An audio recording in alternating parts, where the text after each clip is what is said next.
Mais uma vez, boa tarde a todos. Sejam muito bem-vindos a esta casa de amor.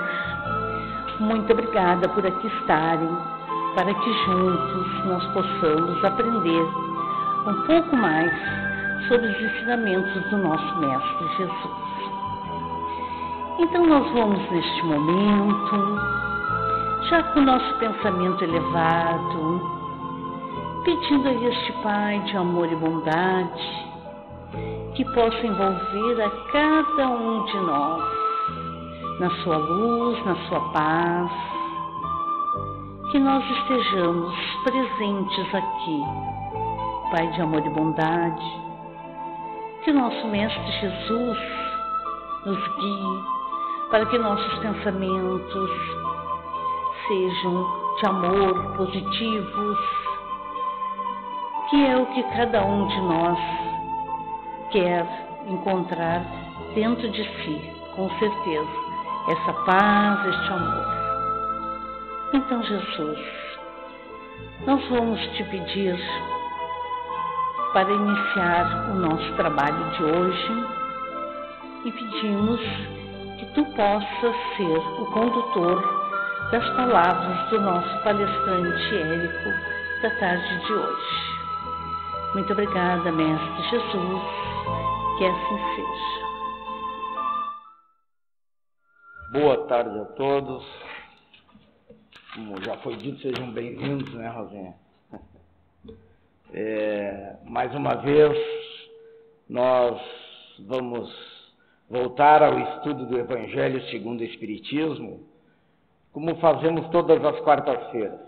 Nós vamos do capítulo 1 ao capítulo 27 do Evangelho. Do capítulo 28 são preces.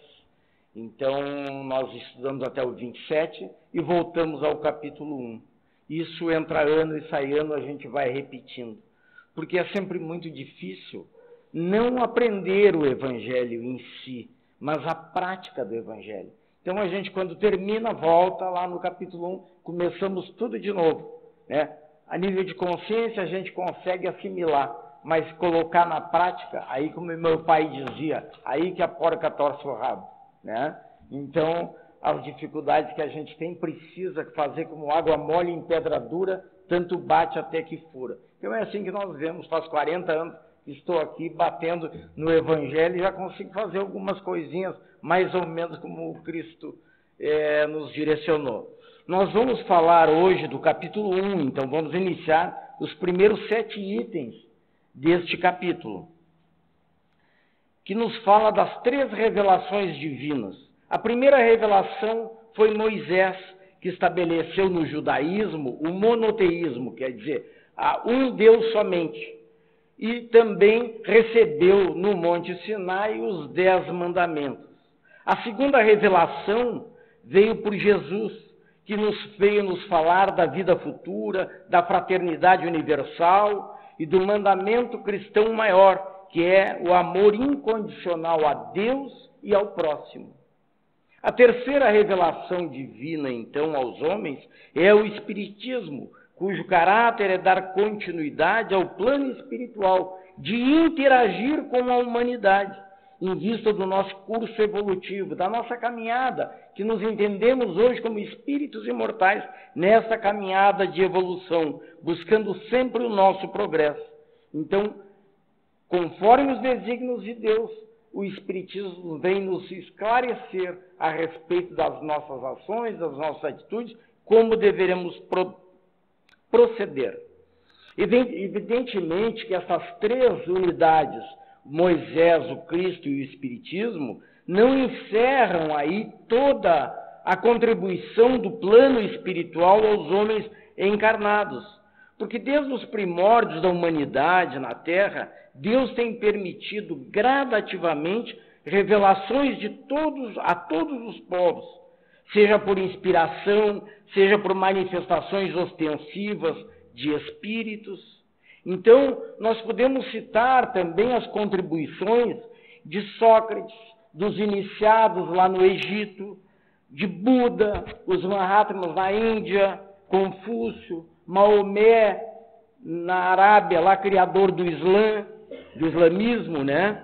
Então, e todos os homens de ciências que vieram durante toda essa nossa evolução aqui na Terra, desde que saímos do primitivismo até alcançar a condição de hoje, de homens já bastante evoluídos nas questões da ciência, da tecnologia, mas ainda carentes de evolução no lado moral. E é por isso que nós batemos sempre na tecla do Evangelho do Cristo. Mas essas três revelações, Moisés, Cristo e o Espiritismo, se sobressaem pela grandeza dos seus enunciados e pelas consequências que imprimiram na história da humanidade. Então a ideia de um Deus único não era totalmente original quando os judeus, quando Moisés incutiu isso no povo judeu. Hoje já se sabe que outras civilizações, outras crenças já cultuavam o monoteísmo, mas muito pouco. A grande predominância era do politeísmo, os muitos deuses, né? Então, mas os judeus, devido à sua rígida observância das leis, das tradições, o judaísmo, ele alicerçou o monoteísmo de maneira a influenciar todas as crenças futuras. Corroborando isso, nós temos no livro A Caminho da Luz, do Emmanuel, recebido por Chico Xavier, lá no capítulo 4, quando ele fala do povo de Israel, Emmanuel diz assim: todas as raças da terra devem aos judeus esse benefício sagrado, que consiste na revelação do Deus único, Pai de todas as criaturas e providência de todos os seres. Então vamos abordar cada uma dessas três revelações, né? Nesse capítulo 1 do Evangelho, que é não vim destruir a lei. E a primeira é Moisés, né? Que esse grande mensageiro divino, um médium extraordinário, que recebeu as tábuas da lei, né? Modelo de todos os outros profetas, é líder do seu povo. Moisés estabeleceu através do Decálogo, e isso vale até hoje, a difusão, a construção basilar de toda a justiça, de toda a religião e de todo o direito que nós hoje seguimos.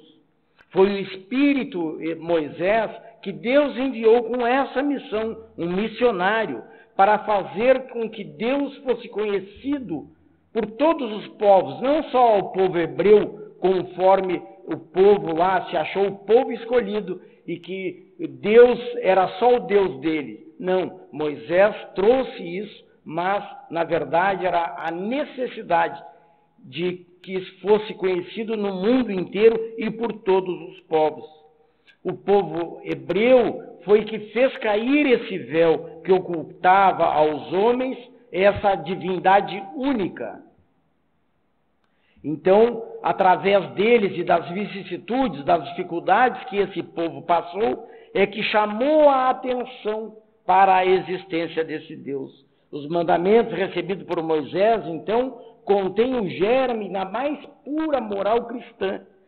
E foi o farol destinado a clarear a estrada da humanidade por todos os tempos, todo o período em que nós precisamos percorrer para alcançarmos a nossa evolução e nos tornarmos espíritos puros. Então, a moral que Moisés aplicou e ensinou lá na sua época era a apropriada à época, pois o povo era um povo semi-primitivo e que não teriam compreendido um Deus de amor, um Deus que perdoasse, que pregasse o amor aos seus inimigos. Então, dentro das possibilidades, eles necessitavam de um Deus vingador, de um Deus duro, que cobrasse, que exigisse. Então, ali eles tinham, através das práticas exteriores, dos holocaustos, morte de pessoas, morte de animais, sacrifícios a Deus, para uma maneira de seguirem e de se manterem firmes, crentes em Deus. E a lei mosaica nós podemos dividir em duas partes. A primeira parte, que é a lei divina, porque Moisés recebeu esses 10 mandamentos diretamente de Deus, como grande médium que foi.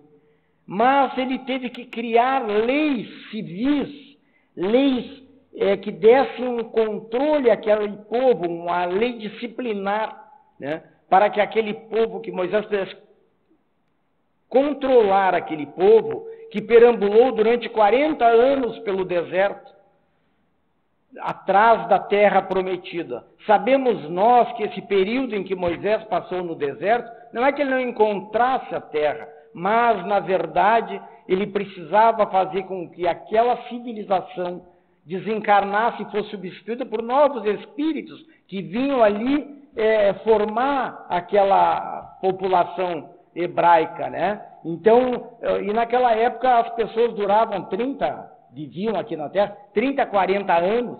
Então, esses 40 anos foi o tempo suficiente para que desencarnassem aqueles espíritos mais primitivos e novos espíritos reencarnassem. Então, Moisés era obrigado a manter com essas suas leis esse povo turbulento, indisciplinado, né, cheio de vícios, por todo aquele período que ele passou no cativeiro do Egito, e que estavam, então, esses vícios enraizados no seu povo. E para dar maior autoridade a essas leis, Moisés, então, atribuía essas leis civis que ele criava, disciplinares, como leis divinas. Então, lá, tem uma das leis de Moisés: se o teu boi dá uma corneada em alguém, tu tem que dar o boi de presente. Não faz mais cabimento. Então, essas leis são passageiras, são momentâneas. Hoje nós nem temos mais boi, né? Então, essas leis hoje não teriam mais sentido. Mas naquela época precisavam organizar essa sociedade primitiva. Então, a autoridade do homem tinha que se basear na autoridade de Deus. Então, Moisés dizia que todas as leis eram de Deus, que Deus que mandava. Mas era ele que fazia. As que Deus mandou realmente foram os 10 mandamentos. Mas só a ideia de um Deus terrível, né, que poderia impressionar as pessoas ignorantes, sem senso moral, sem sentimento de justiça e muito pouco desenvolvidos. Então, as leis mosaicas tinham um caráter essencialmente transitório, separado das leis divinas, que eram os 10 mandamentos. E depois, Moisés veio, então, entre 1500 e 1200 anos antes de Cristo. Não há bem uma certeza nisso. Então, 1200 ou 1500 anos depois, veio Cristo, né, que veio dizendo a todos nós que ele não veio destruir a lei, né? Ele não veio destruir a lei. Ele diz: não julgueis que vim destruir a lei ou os profetas, mas ao contrário, eu vim dar-lhes cumprimento, porque em verdade vos digo que o céu e a terra não passarão antes que tudo que está na lei seja cumprido perfeitamente, até o último jota e até o último ponto. Então, Jesus disse que não veio destruir a lei, mas a lei de Moisés, não, a lei de Deus. A de Moisés ele modificou, tanto na forma quanto no fundo. Aquele povo que fazia sacrifícios, que era ligado nos formalismos, precisou se modificar a partir do Cristo. Então, a base da doutrina do Cristo são os deveres para com Deus e para com o próximo. As leis de Moisés ele modificou, tanto que transformou todas as leis dos profetas, e tudo que os profetas haviam dito até então, ele transformou nesse mandamento maior. O primeiro e maior, quando perguntaram a ele qual era o maior mandamento: amar a Deus acima de todas as coisas e o próximo como a si mesmo. E disse: aí está toda a lei e os profetas. E por essas palavras de que a terra e o céu não passarão enquanto não se cumprir até o último jota, até o último ponto, Jesus quis dizer que era necessário que toda a lei de Deus fosse praticada na terra, integralmente, em toda a sua pureza, sem distinção nem privilégio de povo. Não é porque era o povo hebreu, não é porque é o tal povo. Todo povo que está na terra precisa cumprir essa lei, senão não passará, esse mundo não passará a um mundo melhor, enquanto nós não cumprirmos na essência, na pureza, todos os ensinamentos que o Cristo nos trouxe. Então, porque não teria cabimento nós termos a lei somente para um povo. Somos todos criaturas de Deus, e esse é um dos que nos traz Jesus, que somos todos irmãos porque somos filhos do mesmo Pai. Então, o que serve para um povo tem que servir também para outro. Mas o papel de Jesus não foi simplesmente de um legislador moralista, sem outra autoridade que não fosse a sua palavra. Ele veio cumprir as profecias que anunciavam a sua vinda. A sua autoridade decorria do seu espírito excepcional. A sua missão era divina. Veio ensinar aos homens, então, que a verdadeira vida não está sobre a terra, mas que ela é vivida no reino dos céus. E que qual o caminho que conduz a essa verdadeira vida? Então Jesus veio nos trazer que o espírito é imortal, que nós não temos que nos preocupar somente com a vida material, somente com esse corpo que morre com determinada idade, mas nos preocuparmos com o espírito, porque esse sobrevive à morte. Esta é a grande mensagem do Cristo. Era necessário, então, para que... Só que ele não poderia dizer isso, né? Naquele momento. Como é que ele ia dizer lá para os apóstolos, para aquele povo ignorante da época, como é que se fazia? Que nós tínhamos condições de, através de nos comunicarmos pelo pensamento, que havia o perispírito, que os espíritos sobreviviam, que haveria vida no plano espiritual. Então ele abordou muito vagamente essas questões do plano espiritual, né? Porque senão não seria entendido. Era necessário que o tempo passasse, que novas ideias, novos conhecimentos viessem. Precisava então que a humanidade tivesse chegado a um certo grau de maturidade, que o espírito humano houvesse crescido, se desenvolvido um pouco mais. E a ciência teria que contribuir para essa eclosão do desenvolvimento de novas ideias. Seria preciso, pois, dar então tempo para que a ciência tivesse tempo de progredir.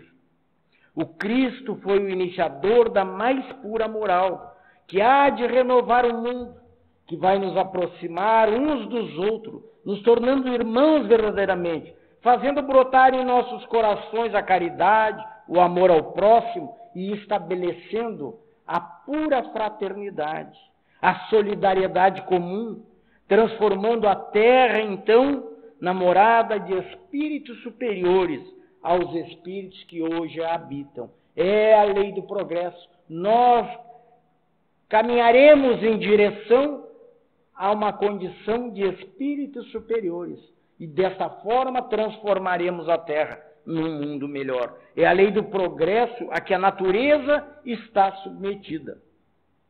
E o espiritismo é a alavanca de que Deus se utiliza para fazer com que então a humanidade avance. E o Cristo diz mais lá adiante: crede em Deus, crede também em mim. Há muitas moradas na casa do meu Pai.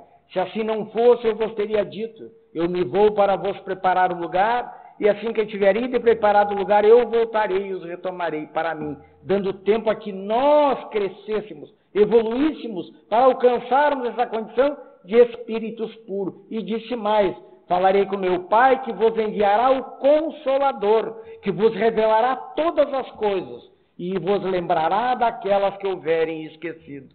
Então prometeu o Consolador. Eis que chega então, em 1857, a doutrina dos espíritos. Não a doutrina de Kardec, mas a doutrina dos espíritos. Kardec foi o codificador, aquele que reuniu num corpo de doutrina as informações dos espíritos que falavam em todos os pontos do globo, por diferentes médiuns. E Kardec, então, em 1857, lançou a primeira edição do Livro dos Espíritos, com 530 perguntas e respostas. Depois lançou o Livro dos Médiuns, o Evangelho segundo o Espiritismo. E eu vou dando com as mãos. Não sou italiano, tá, gente? Mas Então, lançou o livro dos Espíritos, o livro dos Médiuns, o Evangelho, o Céu e o Inferno e a Gênese, o Pentateuco kardeciano, para nos deixar como guia para nós caminharmos em direção certa à nossa evolução. Então é o Espiritismo, a nova ciência que vem revelar aos homens, com provas irrecusáveis, a existência e a natureza do mundo espiritual e a sua relação com o mundo corporal. Não sendo mais uma coisa sobrenatural, as coisas do espírito, mas ao contrário, é uma força viva, ativa da natureza, como fonte de uma multidão de fenômenos incompreendidos até então, mas agora não mais sendo considerados fantásticos e maravilhosos. É uma coisa natural, a mediunidade, o intercâmbio entre os dois planos da vida. O Espiritismo é a chave com a qual tudo se explica com bastante facilidade. O Antigo Testamento está personificado em Moisés. O Novo Testamento está personificado no Cristo. E o Espiritismo é a terceira revelação da lei de Deus, mas não está personificado num homem, num indivíduo somente, porque ele é o produto do ensinamento dado pelos Espíritos que são as vozes do céu e se manifestam em todos os pontos da terra, por uma multidão inumerável de médiuns, como se fosse um ser coletivo, trazendo luz para toda a humanidade.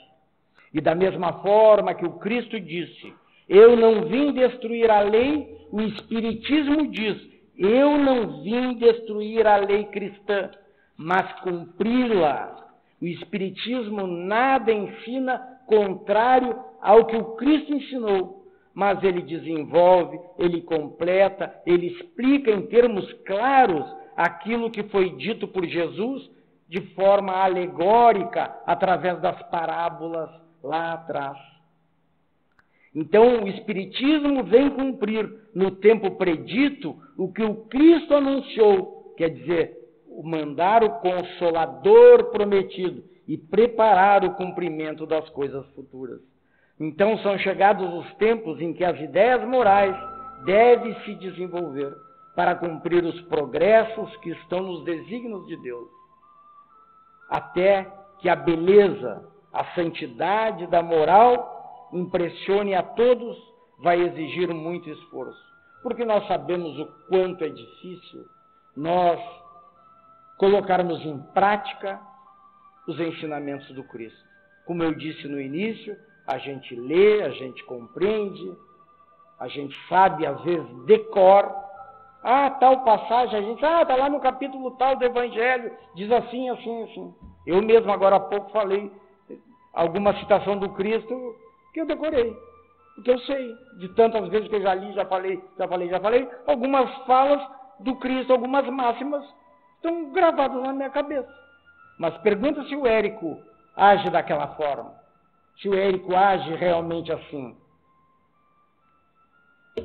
Sinto dizer-lhes, não. Tenho grande dificuldade para seguir o Evangelho, para fazer aquilo que o Evangelho ensina. Mas eu tento, eu estou aqui, faz 40 anos que estou lutando, porque é dessa forma que acontece. O progresso não dá saltos.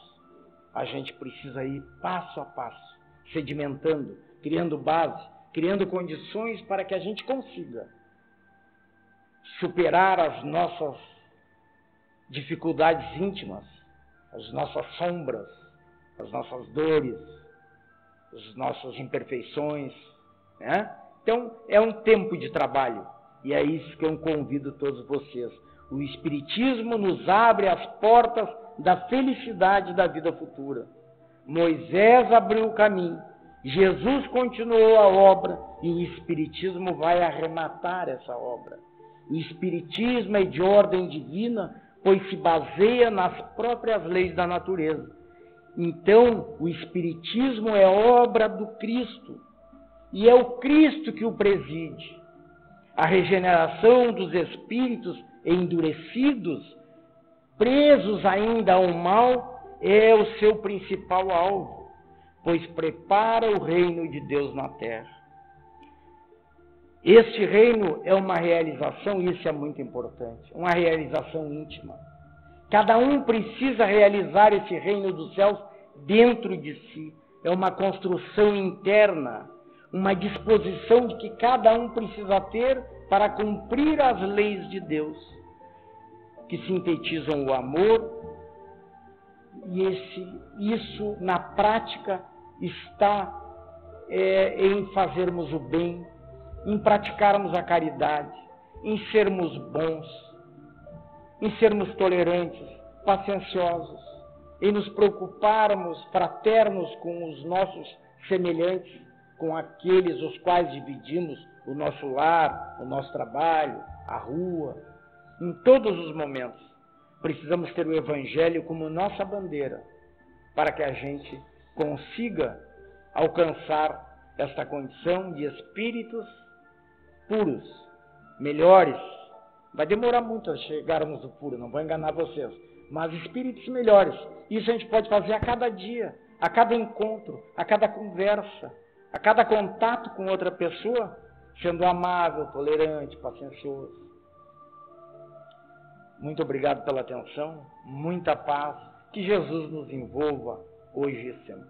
Que assim seja.